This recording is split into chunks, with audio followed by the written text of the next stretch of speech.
Wasn't that a good jam? That was so fun. That was so fun. That was I feel like I'm walking out on stage. I'm like, oh, let's do that again. I love that music. I'm like, people are like, what do you do? And I'm like, I think I like to just play it just for the music parts. So fun. We need a little excitement in our lives these days, don't we? We do. We'll take it where we can get it. Exactly. Good evening, everyone. Hello, hello, hello. Welcome, welcome, welcome. I'm so thrilled. I've been looking forward to this the whole month. Not that I don't look forward to every single guest person that I have, but not only because Gina's Greek, but because of the work that she does and who she is. I can't tell you how excited to have you here again. So thank you. I'm so excited to jam with you and your people again. Hey, people. Hi, everybody. People. And because we do this a little bit, Gina, just a little bit Greek time, I'm going to stall for a couple minutes and then we'll start. Usually I like to start at 7:03. Oh, I see. But we'll say we're always a little bit late. Always. Good evening, Priscilla. Hello, Hi. Priscilla. Thank you. And Megan, good evening. Love the red hair, by the way. Yes. Thank you. Thanks. And Priscilla, thank you for getting all the information in advance. I appreciate that. So Priscilla has your website. She has everything that just to pop on. She's a rock star. You are a rock star. She is. She is. Hi. So guys, come on in, say hello. Let us know where you're watching from. Grab your coffee, grab your tea, grab your water, grab whatever you want to grab. Grab your loved one and bring them in and say hello. I'm so glad. And we're going to start in about 2 minutes. So what I want to tell everyone is we are finishing this month off, the renewal month, and we're going to spring into action. So what other better person to have to talk about spring and renewal and spring? Because I think it's great. And let's do this. Is that cool? Okay. We have this. That's awesome. Wow. We have Gina's How Instagram. Cool is that? It's like magic. It is. Priscilla, you're like magic. I love it. Love it. Megan says, definitely need your all's positive vibes. We got you, girl. We got you. We've got you. You're going to feel fantastic after this time with us. Hello, Beth Rogers. Good to see you as well. Thank you for being here. Hi. So tonight, guys, we're talking about, I'm going to tell you how we met Gina and how I met Gina and everything. But tonight, the theme for you guys is understanding and renewing your own personal contract. And we're going to talk about what that means, your contract, not somebody else's, not like what your mom said you should be or what you should do or how you should do it.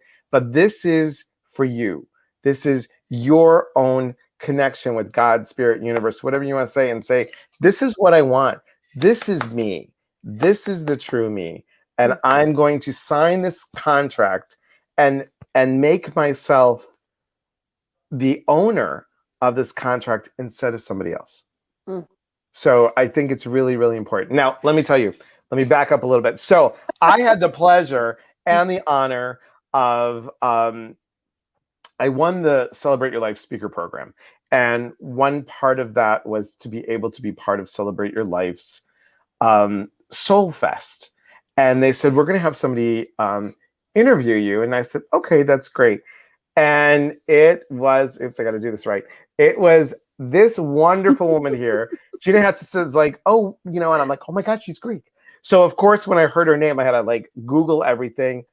Guys, I'm telling you, you had your YouTube over 50 million viewers on your YouTube because of your Too Much Woman movement, correct? Yeah, crazy. You want to tell people a little bit about you? Sure. Okay, so gosh, you just left me wide open there. I'm a truth seeker.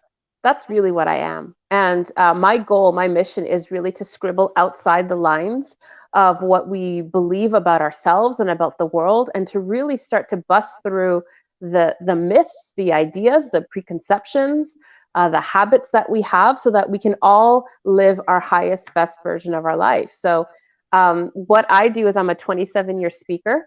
I tour the world. I've had the great privilege of speaking both corporately and publicly. And about 3 years ago to the week, I gave a speech, and it's called The Too Much Woman.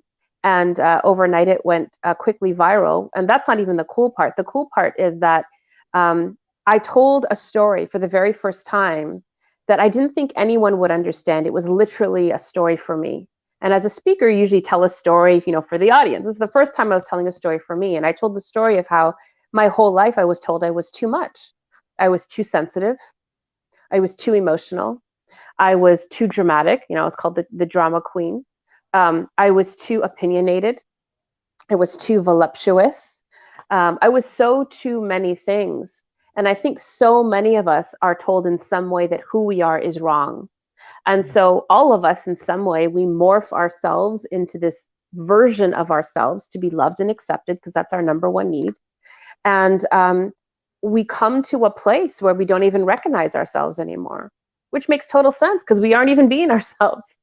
And so my mission is really to help people come back to themselves. It's literally coming back. That's why this topic is so topical, because what is our contract with ourselves? Our contract with ourselves is to be in alignment with self. What does alignment mean? It means whole, coming back to self. So this is a perfect topic. And I think, again, what better person to have on to talk this topic? So let me just say quickly hello to everyone. We're going to go through this really quickly. Hello, Diane and Sharon. Mary Love, I hope you're doing great. What a great name, Mary Love. I love Mary Love.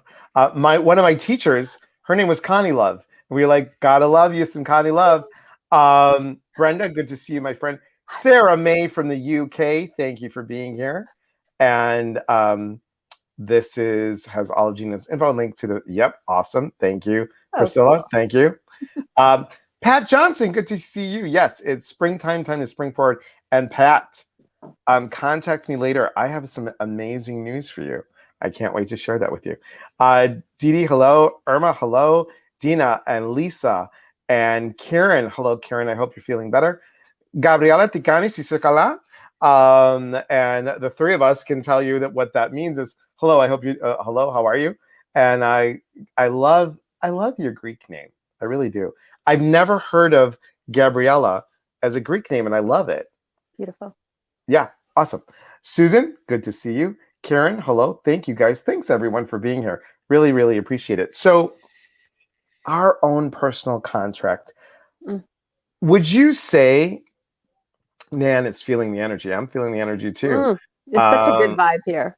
And would you say, Gina, the first thing when you're working with someone is for them to tell their story and get rid of the pieces that no longer serve them, all the old tapes?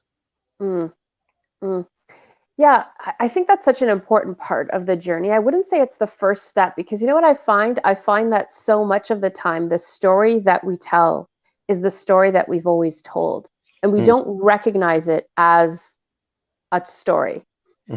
We don't recognize it. You know how you tell a lie so many times you believe it, right? So, we all have something that we identify with. Like for me, my whole life, I was too much. I'm the too sensitive kid. I'm the kid that cried at every single birthday. I'm the kid that was, too dramatic. I took everything to heart. I felt everybody's pain. I'm the kid who couldn't keep it together. I'm the kid that they hid information from because they thought I would fall apart, that I couldn't take it. And I told that story over and over again, not recognizing that the way that I told the story was informing my life.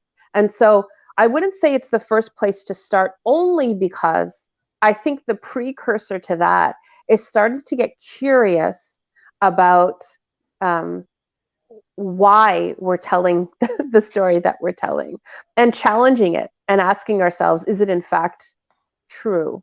Right. Is it in fact true? Right. Does that make sense?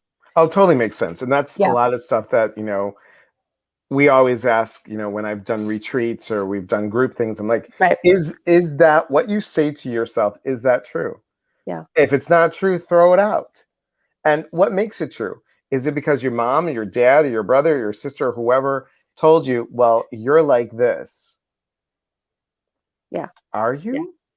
Are you? So what is it that, when we talk about our contract, we have the capability of creating whatever we want. I mean, I've watched your lives, I've watched you all over on social media, and you're so amazing at when you tell people to be themselves, Mm, to really just take in their own essence, to really, yeah. be proud of their body and how they move and how they talk and just be themselves. Let's start in this space because I love what you're saying. I love what you're saying, and what I find is that people feel they gravitate to me because what they see in me, and this is true for anybody, by the way, whatever we're attracted to it because like attracts like. A lot of Mhm. people say opposites attract. That's only true for personality types.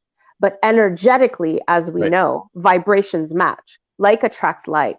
So people say to me, "Oh, I love your energy. I love your vibe, your confidence, your enthusiasm, your passion for life." And the reason is because I'm a mirror. I'm a mirror to the deepest part of you that is screaming to be seen, that is screaming to come out. So when people come to work with me, what they want is to show up. They say, it's my time. No more playing small. It's my turn. I want to step into the fullness of myself, the highest, best version of myself. And so, to your point, what they want to do is they just want to kind of jump in and tell the story. But what I recognize is that the precursor to that is understanding what's holding us back. It's Mhm. really funny. I did a whole piece the other day in my masterclass on humility. One of the highest virtues, spiritual virtues, is to be humble, right? To have a sense of humility, to not have a sense of importance about ourselves. And when you think about that, that's the exact opposite of having confidence, of feeling purposeful, of feeling worthiness. I mean, it's the diametric opposing definition. Having low esteem of yourself, not thinking too big of yourself. So imagine we're fragmented. We're fragmented because a baby is born full of itself. Like, who else is it Yeah. going to be full of, right? A Right. baby's born, it's like, me, look at me, look what I can do. Like, feed me, love me. I'm so worthy. And that's wonderful. But there's somewhere in the timeline, usually around 2, when they start, individuating and having a sense of themselves. There's somewhere in the timeline where we're like, hold on a second. It's not all about you. And you're not all that. And calm down, dim down, fit this, that this Right. isn't working here. So to maintain that social order, we're taught to be humble. It's not all about us. The world doesn't revolve around us. So what that does is that starts to dampen the spirit. And over time, what happens is we start to be disconnected from and start to really question the part of ourselves that knows our significance. And significance, having a sense of significance, is one of our fundamental needs as a human being. When we are disconnected from our significance, we are unhappy, we have anxiety, we don't have purpose, we feel directionless. It leads to depression. Think about what depression really is. It's a lack of significance. Like, who am I? I'm nothing. Like, what do I? So it's so important that we start in that space, because in order to step into the fullness of who you are and to reclaim that contract and to write that contract and to honor that contract, we have to really look at the areas where we are blocked and the areas that are holding us back, and what's getting in the way. That's where we start. And I think that you said a really good word, honor. And Mm, I think some people are not honoring who they are, or they're honoring everyone else, right. but they're not And honoring this in right. here. Well, which makes sense because we are socialized to honor everyone else. We are socialized to prioritize acceptance and love. I mean, think about when we're growing up, right?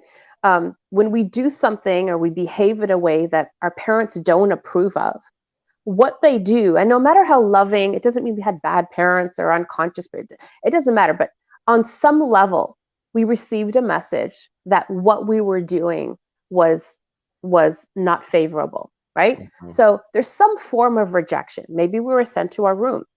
Maybe we were spoken to harshly. Maybe our parents simply ignored us, gave us the silent treatment. In some version, love was withdrawn. And when that happens over time, what we start to associate is me speaking my truth or honoring my self or being in integrity with me is actually going to take love away from me. It's actually going to ostracize me from the thing that I want most. So we learn that very early on. And what we do as we get older is we become masterful at, adhering to the rules, at pleasing other people, Sure. at being the good girl or the good boy. And because we do it over and over and over again, we start to believe that is the truth of who we are. We convince ourselves that this is who we are. And then how many of you wake up? It's not one day. It happens many times. You know, it's not like this magical day, but we wake up to ourselves feeling there's something off. Like I can't, you know, maybe you're an empty nester and the kids grow up, or maybe you have a divorce or an illness. There's a wake up call, which is the first step of the spiritual journey, where we stop and we say, hold on a second. Like, I don't even recognize myself anymore, which makes sense because you're not being you. And for me, my mom died when I was 35, and my dad died the following year, the day after my mom's birthday, when I was 36. So those two, it was always about be good. Good people don't wear jeans on Sundays. Good people get dressed up.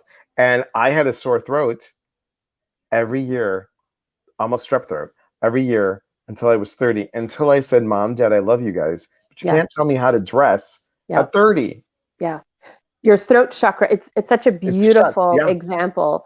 I had chronic sore throats my whole life until my mid-30s, until I recognized that it was out of integrity with my truth. It's such a beautiful way. I mean, I say beautiful, it's not beautiful at the time, but when you think back that the body is just saying, sweetheart, my love, I'm trying to give you, point in the direction of your truth, but it makes sense. And obviously, because we could talk about this, but for those of you that don't know, Greek guilt is served really fresh, and it's served. It's bountiful. Yes, you get doubles or thirds, or my like big fat Greek guilt, right? Like right. Here's a whole tray of it, right?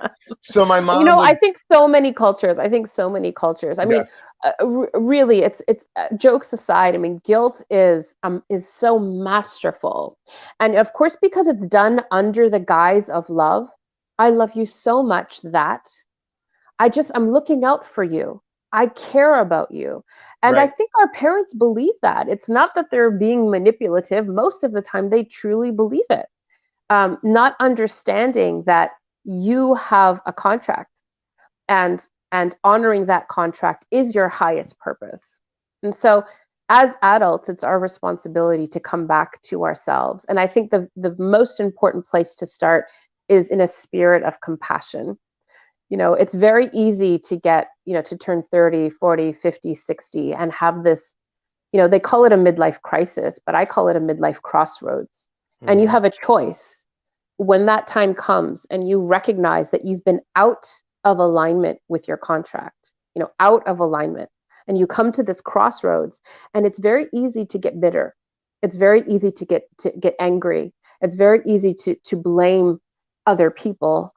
Most of all, it's very easy to blame ourselves, right?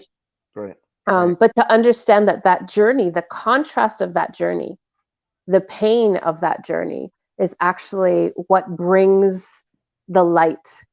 It's just like you can only see stars because of the darkness. And so having compassion is really the place to start. And that is what it's all about. It's about loving ourselves more than enough. Yeah. That we have enough to give. Yeah. And can we talk about that? This is one of my favorite topics. Okay. Yeah. Let's do it.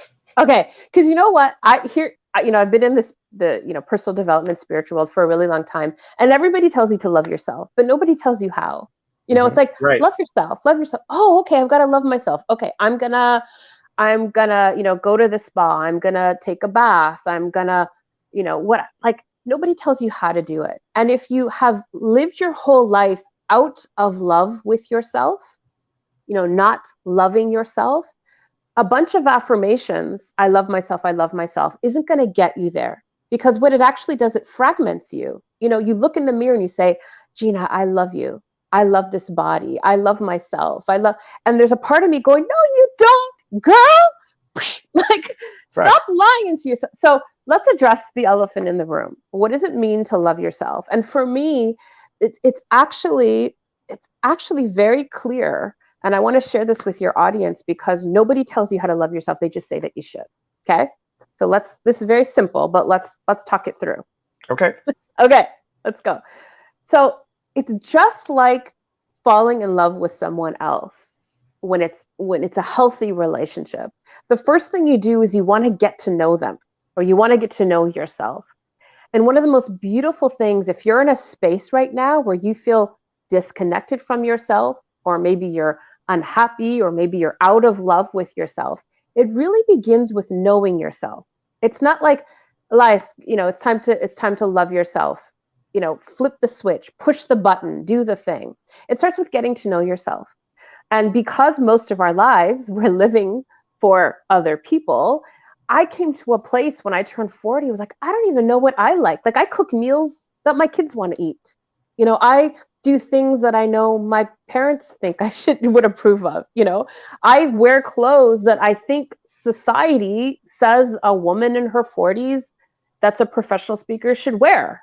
Not anymore. I mean, now I wear whatever the hell I want. But we get to a point where Right. it's like, I don't even know what I like. Like, what foods do I like? So it begins with a process of getting to know yourself. This is actually the fun part. So when people start to work with me, it begins with that. And I give a whole bunch of ideas.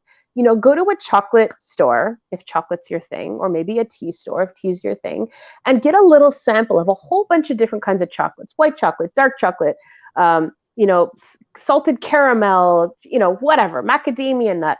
Come home, light some candles, play some beautiful music, maybe pour a glass of wine or tea if that's your thing, arrange all the chocolate out, and just like take the time with yourself to take a bite of each piece. Like, what do you actually like? You could do this with anything. You could do this with tea. You could do this with wine. Try a different kind of meal once a week, like a new food that you've never tried. Listen to different music you've never listened to. Watch a different genre of movie that you've never. So there's so many ways to do that, but it begins with learning who you are. If you and I happen to be dating, what am I going to do? I'm going to ask you a million questions. What's your favorite movie?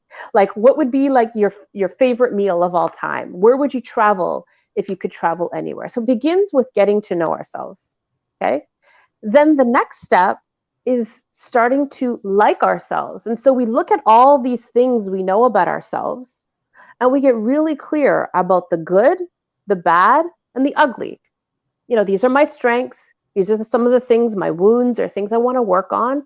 And here's some areas that I'm not, I need help with, because I'm like, whatever. And we get really clear, and we look at this stuff, and we decide to focus on the things that we really like about ourselves. Again, if you and I were dating, I'm going to learn over time the things that I really, really like about you, the things that, make me a little that I know you're working on, and the absolute things that either make me crazy or are your wounds. And I'm going to make a decision about those things. Then I'm going to decide to focus, because I want a relationship with you, on the things that I really like. I'm going to put a lot of energy there, and I'm going to support you through the other things. So get to know yourself, get to like yourself. And then from that place, we're going to focus on action, because love is an action. Love is a verb. Love is a doing thing. Love is a decision. Love is a choice. So I'm going to take what I've learned about myself, the good, the bad, and the ugly, and I'm going to put energy into those things. I'm going to put a lot of energy into the good about myself. I'm going to get support with the things that I want to improve, and have an awareness. This is what we're doing right now. It's awareness. All of you guys who are here have taken time out of your life to have self-awareness. You're doing it. You're doing the work right now. And this, over time, is how we come to love ourselves. So true.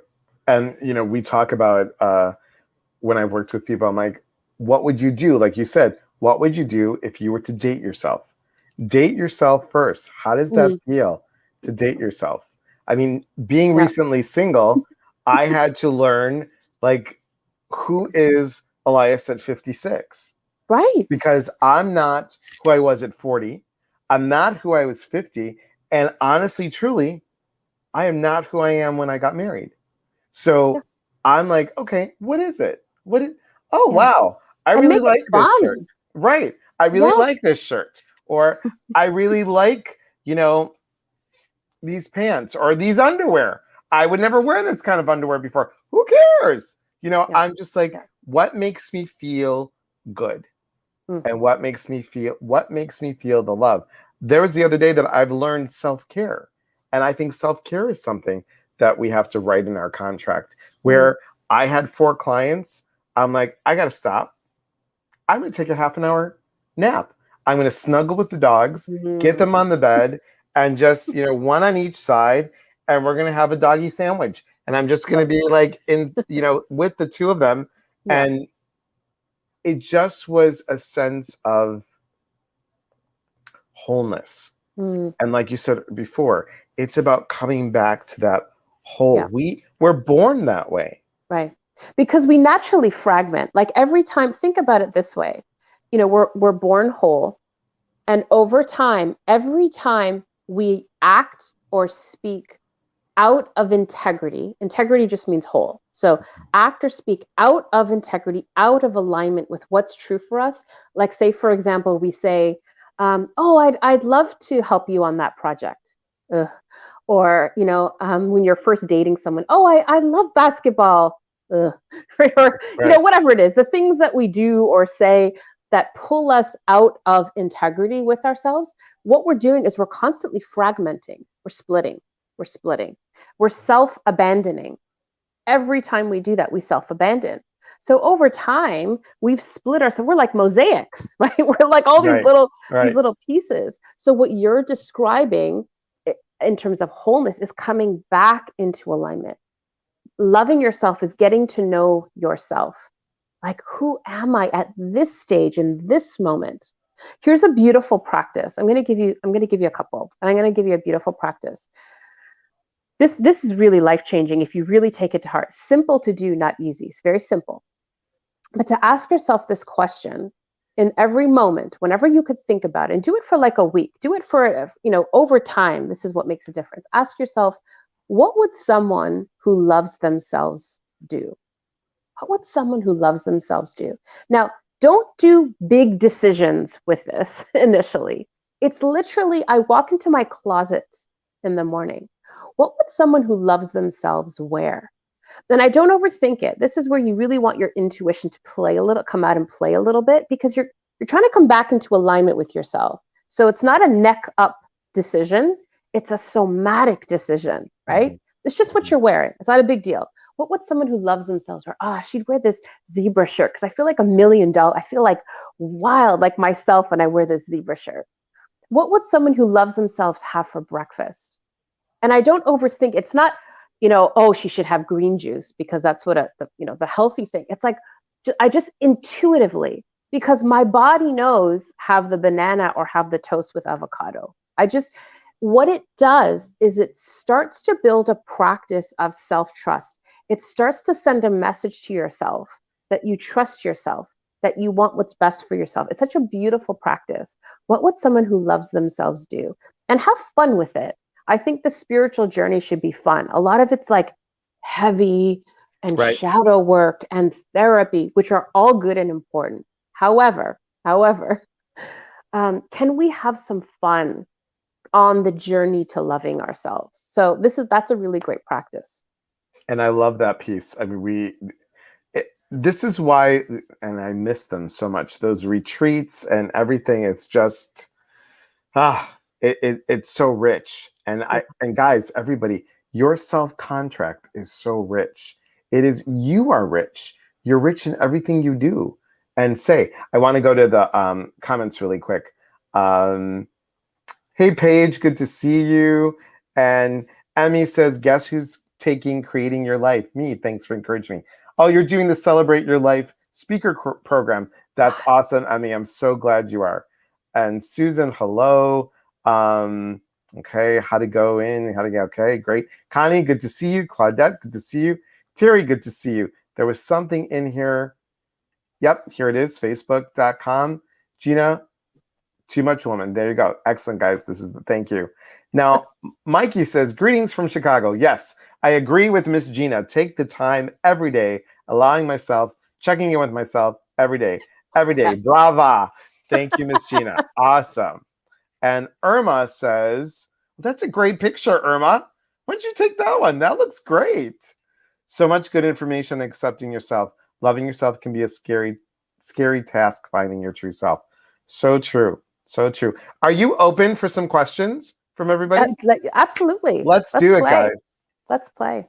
Love how you focus on fun instead of the dark shadow stuff. I think all of it's important, but what I find is that, so much of us we're resistant. It's like that last comment, like it's so scary finding out who you really are. Like, am I gonna like this person? Am I gonna approve of this person that I really am? But making it fun. It's so much like dating.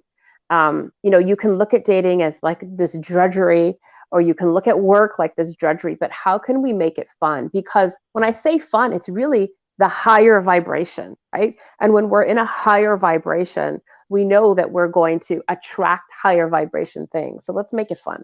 Bring on the questions. Bring on the questions, guys. So let me, Priscilla, can you put up Gina's website real quick? Just so we have it on there. And I know there's a delay. There's a delay here. Now, I think doing this stuff, like really, gosh, my next retreat was supposed to be, it was going to be heavy, but I'm not going to do it now until much later. But it was about abandonment and loss. Mm-hmm. And I was going to do that. But I think now coming out of when we start to be able to socialize more, honoring your inner voice, I think that is like a really good thing. And my goal is to go to Greece. We'll do a 10-day retreat in Greece and call it Honoring Your Inner God and Goddess. Love it.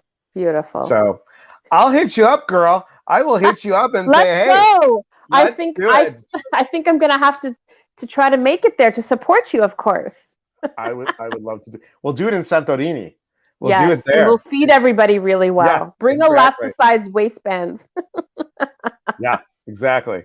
Thank you very much, Priscilla, for putting this on there. There is Gina's website.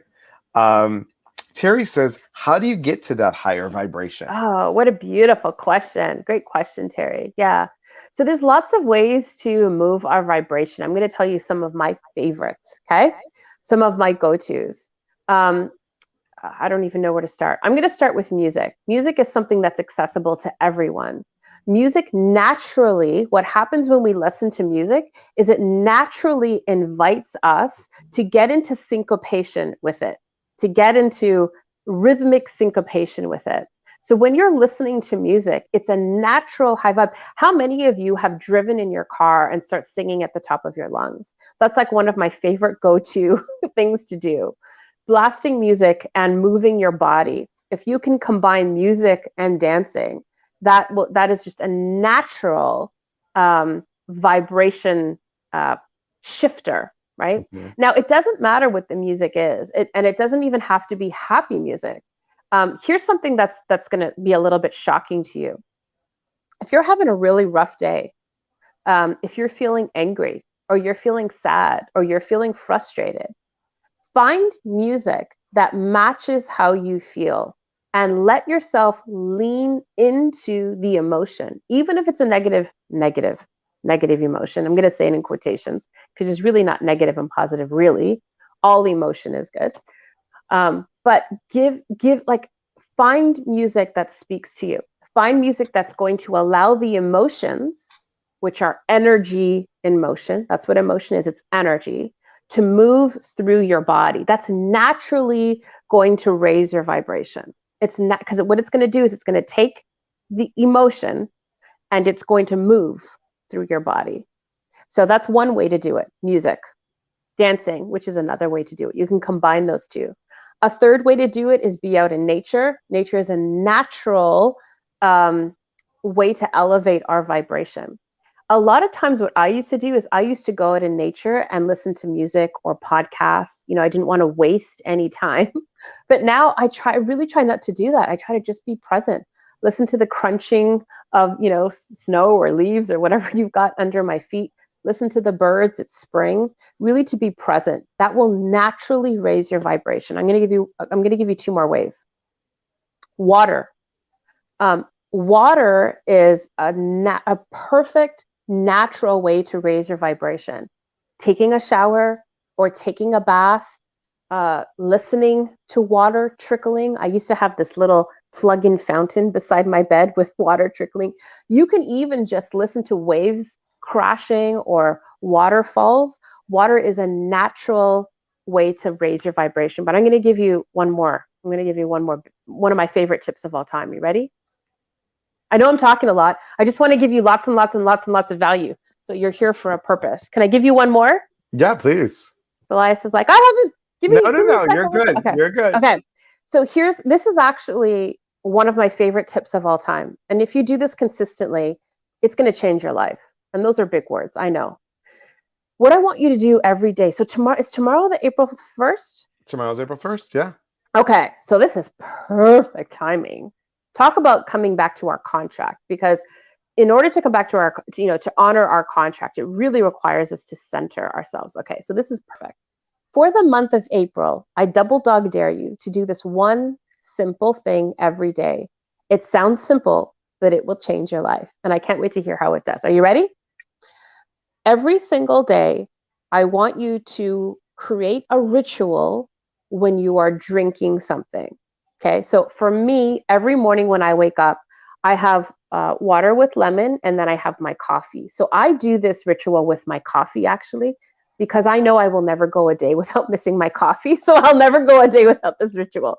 So you want to pair it with something that you're going to do every single day. Maybe you have an evening tea or an evening glass of wine, or there's something that you do, but it's really important to pair it with something that you do every day. Okay, so here's what you're going to do. You ready? You're literally going to, you could do this now if you want a version of it. You're literally going to take your mug or cup or whatever you have the liquid in, and I want you to hold it between your hands, okay, both hands. And this is the important part. You're going to, for 2 to 3 minutes, which is going to feel like a really long time, for 2 to 3 minutes, I want you to focus infusing the liquid with loving energy.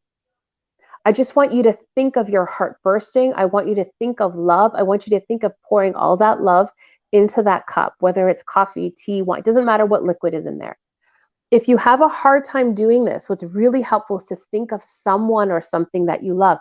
Elias, it might be your dogs, right? It might be your parents, or it could be me or your community.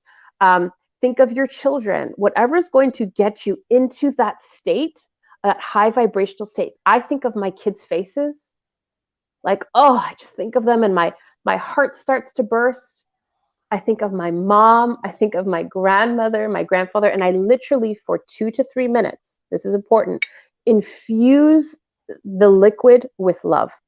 And then at that point, what I do is I drink it with intention.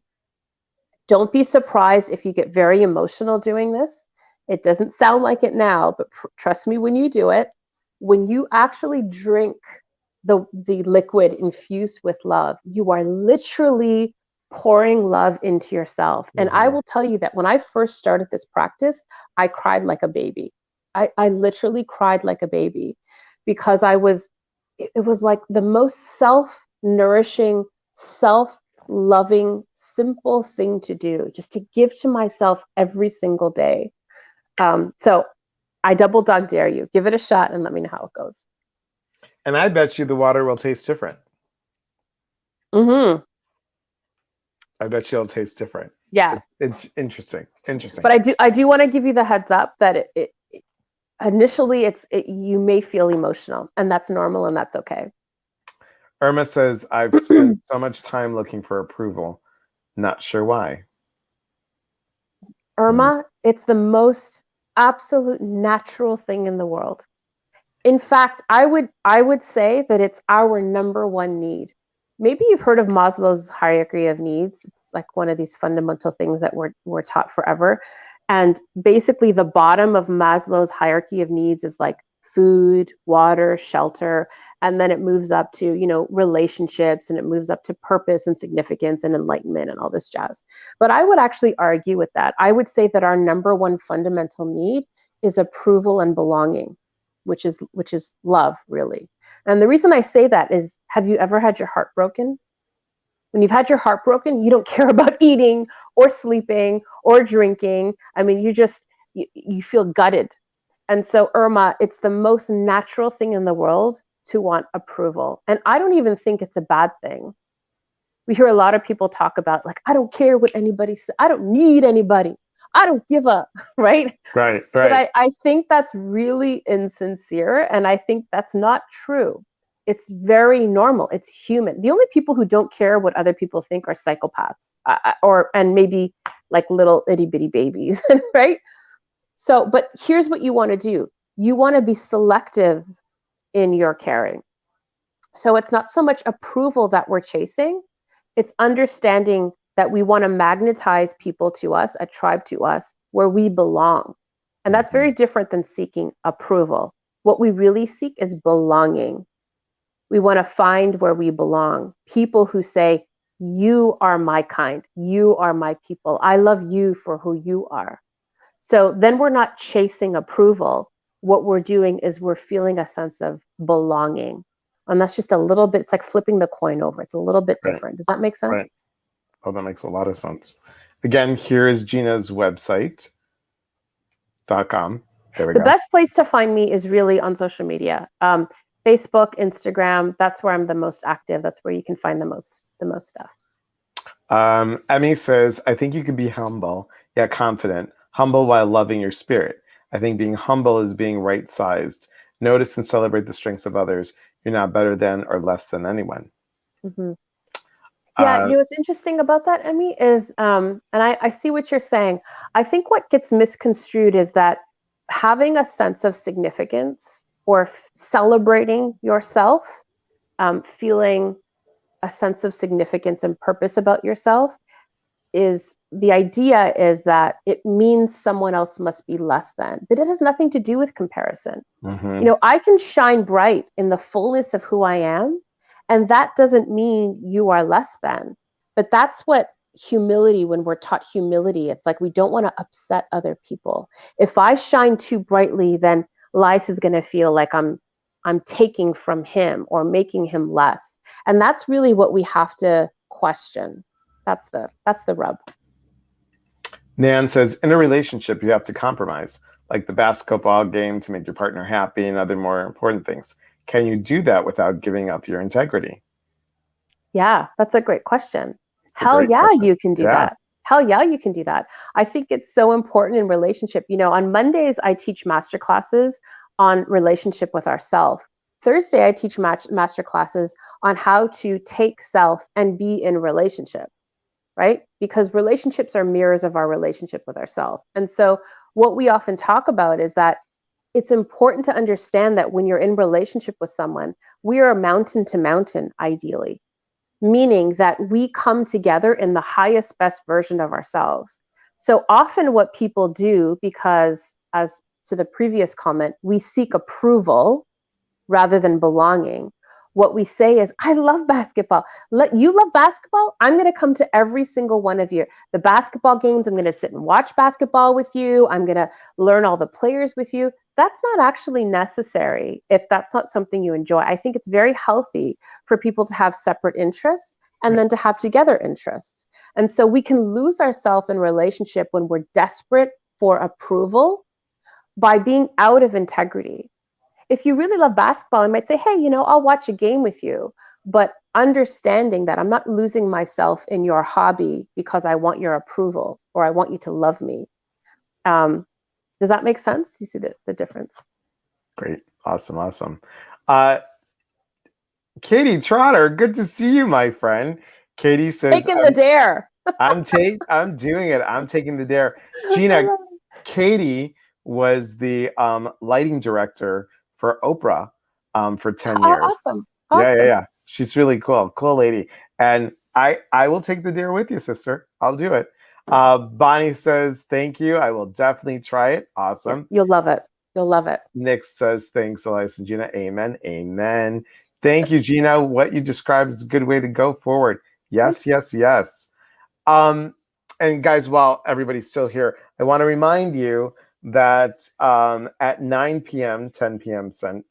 9 p.m. Central, 10 p.m. Eastern, come back. I'm going to do our last, for right now, it's our last one, the last guided meditation for the evenings. Beautiful. We used to be doing guided meditation, guys, on Monday, Wednesday, Friday, Saturday, Sunday, Wednesday night, and Sunday night. I know. So what I decided to do is I'm going to nurture myself. I've got workshops to come up with. So I'm only going to do guided meditation, guys, starting tomorrow, starting April 1st, Wednesdays, 7:30 a.m. Central, and Sundays, 8 a.m. Central. Those are the only two. So unless you're in the Inner Collective private Facebook group, which is Thursdays, 15 to 20 minutes of guided meditation, you need to, I know, you need to, it was like COVID was like, let's go, let's go, let's go, let's go, let's go. And so different. I mean, everyone's like COVID, COVID, COVID. This taught so much. It really taught how to operate business different, how to connect differently. We're talking about connecting to ourselves. How do we connect to ourselves? And how do we do this during a pandemic when, I'm like, don't text me. Please pick up the phone and call me. I want to hear your voice. And speaking of contract, I think the pandemic has brought us all, front and center with our own contracts. I mean, we see people who are ending relationships, who are understanding their relationships different, who are looking at themselves differently, looking at their life, their jobs, what their desires differently. So it's really been an opportunity for us to get face to face, because oftentimes we're so busy, we don't even think about our contracts with ourselves, right? We're just busy in the throes of life. And so the pandemic has really given us the opportunity to slow down and look at that. So we can't avoid it if we wanted to. No, that's true. Let's see. Terry says, thank you, Gina. Love all the tips. Thank you, Gina. What you described is a good way to go forward. Awesome. Thank you. Thank you. Irma says, I've learned so much in the past hour. Thank you so much. I just want to thank you again for being here. And guys, please go watch Gina on all social media. She's also on TikTok as well. And I love when you dance. I just love it. I just think you are, I tell everybody all the time, I'm like, I want to be her. Oh, no. Her when I grow up. I really do. I just want to be like, yes. I just want to say yes. You are yes. You are yes. You are that. You are that in your own beautiful way. Thank you so much, sweetheart. You're welcome. Such a pleasure. Thanks everybody for spending your time with us. And there you go. And you've got all the different stuff. Gina, hold on for 1 second. Guys, remember, I am back on 9 p.m. Central, 10 p.m. Central. Remember, Eastern, I should say. Remember, we are always here to connect. And when we connect, we educate one another. And we educate one another, we grow. There is unity in community. As I always say, my healing is your healing. Thank you all for being here.